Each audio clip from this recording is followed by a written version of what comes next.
Hello everyone, good morning. We welcome you again on Rashid's Virtual Academy.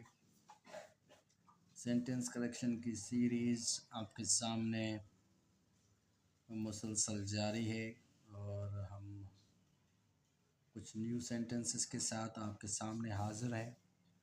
तो आपका इतना time नहीं लेंगे, बिल्कुल मुख्तसर वीडियो बना रहे हैं जैसे आप इजीली चीज़ों को समझें, इजीली सेंटेंस करेक्शन को समझें और ज़्यादा से ज़्यादा 10 मिनट दें हमें। आप वीडियो सुनें और इंशाल्लाह आपको बहुत फ़ायदा होगा। तो चलें जी, शुरू करते हैं। नंबर 1 सेंटेंस है, everybody fights for his belonging. अब जो बिलोंगिंग वर्ड है ये भी जो है ना हमेशा प्लूरल के तौर पर इस्तेमाल होता है, मिल्कियत की माना देता है। ठीक है, तो ये हमेशा जब मिल्कियत की माना देगा तो हमेशा प्लूरल की फॉर्म में इस्तेमाल होगा, सिंगुलर की फॉर्म में इस्तेमाल नहीं होगा। सिंगुलर की फॉर्म में ये गलत होगा जब अगर इस्तेमाल हो गया तो इस जुमले में भी मेरे ख्याल से सिंगुलर के तौर पर इस्तेमाल किया है जो गलत है। तो इसको दुरुस्त हम करेंगे, everybody fights for his belongings. तो इस तरह से ये जुमला आपका दुरुस्त हो जाएगा। नंबर 2 सेंटेंस है, we moved furnishing to repair our room. अब जो फर्निशिंग वर्ड है ये भी हमेशा प्लूरल के तौर पर इस्तेमाल होता है, ये सिंगुलर के तौर पर इस्तेमाल नहीं होता, यहाँ पर गलती है। तो इसको दुरुस्त कैसे करेंगे, we moved furnishings to repair our room. Furnishings जो सामान होता है, मुख्तलिफ चीज़ें इस्तेमाल होती हैं रूम को खूबसूरत बनाने के लिए, उसके लिए इस्तेमाल होते हैं। तो ये हमेशा प्लूरल के तौर पर इस्तेमाल होता है। तो यहाँ पर ये इस तरह से ये बिल्कुल दुरुस्त होगा, we moved furnishing to repair our room. Number 3 है, I was looking for my cloth. Cloth word जो है नाउन के तौर पर जब भी इस्तेमाल होगा तो ये प्लूरल इस्तेमाल होगा, सिंगुलर के तौर पर इस्तेमाल नहीं होगा। अगर होगा भी तो वो गलत तस्वर किया जाएगा। आई was looking for my cloth, इस तरह से ये आपका जुमला दुरुस्त हो जाएगा। नंबर 4 सेंटेंस है जी आपके सामने, she is always after rich. अब रिच जो है नाउन के तौर पर जब भी इस्तेमाल होगा रिच तो ये प्लूरल के तौर पर इस्तेमाल होता है।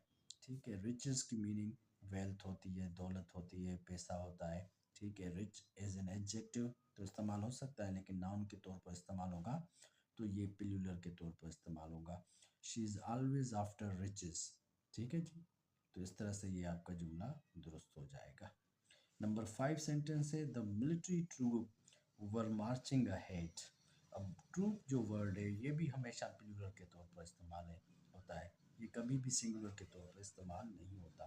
The military troops were marching ahead, इस तरह से आपका ये जुमला दुरुस्त हो जाएगा। नंबर 6 है, she fell down from the stair. अब स्टेयर भी जो है ये सिंगुलर के तौर पर इस्तेमाल नहीं होता, हमेशा प्लूरल के तौर पर इस्तेमाल होता है। She fell down from the stairs, इस तरह से आपका ये जुमला दुरुस्त हो जाएगा। नंबर 7 है, the arm were given to the poor. Arm जो है ये हमेशा सिंगुलर के तौर पर इस्तेमाल नहीं होता, द आर्म हमेशा प्लूरल के तौर से इस्तेमाल होता है। The arms were given to the poor, इस तरह से ये जुमला आपका दुरुस्त हो जाएगा। ठीक है जी, नंबर 10 पर आते हैं हम।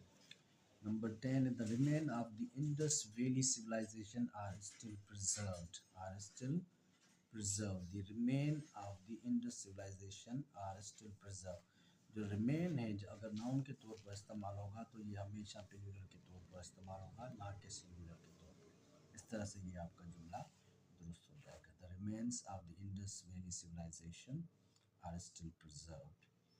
ठीक है जी, नंबर 11 है, teeth brace. Teeth brace have become a fashion. ठीक है जी, अब टीथ ब्रेस जब भी इस्तेमाल होता है, टीथ ब्रेथ ये हमेशा प्लूरल के तौर पर इस्तेमाल होता है, ये होगा teeth braces have become a fashion. ठीक है जी, तो इस तरह से ये आपका जुमला दुरुस्त हो जाएगा। देवर बाइंग ब्रीफ। ब्रीफ जब नाउन के तौर पर इस्तेमाल होगा तो ये हमेशा प्लूरल के तौर पर इस्तेमाल होगा, सिंगुलर के तौर पर इस्तेमाल नहीं होगा। देवर बाइंग ब्रीफ्स, तो इस तरह से ये आपका जुमला दुरुस्त हो जाएगा। नंबर 13 है, Men and women were buying short and knicker in the market.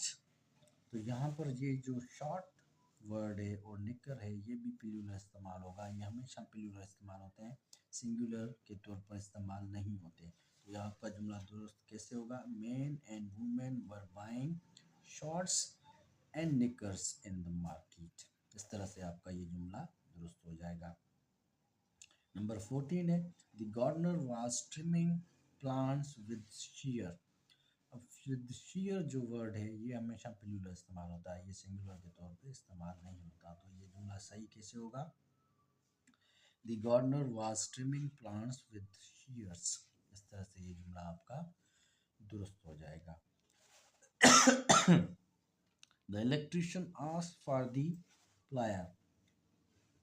Plier भी एक टूल है, ठीक है। इसको जो है टेक्नीशियन इस्तेमाल करते हैं, ख़ासतौर पर इलेक्ट्रिशियन। तो ये प्लायर जो है हमेशा प्लूरल के तौर पर इस्तेमाल होता है, ये सिंगुलर के तौर पर इस्तेमाल नहीं होगा।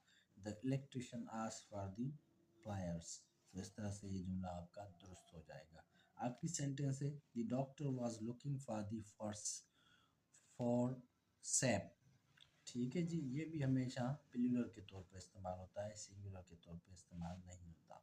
The doctor was looking for saps. तो इस तरह से आपका ये जुमला दुरुस्त हो जाएगा।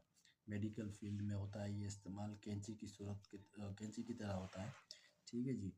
तो ये मेडिकल हॉस्पिटल्स में इस्तेमाल होता है, ये एक टूल है, इंस्ट्रूमेंट है, ठीक है। मज़ीद आप इसको देखेंगे, ये हमेशा प्लूरल के तौर पर इस्तेमाल होता है।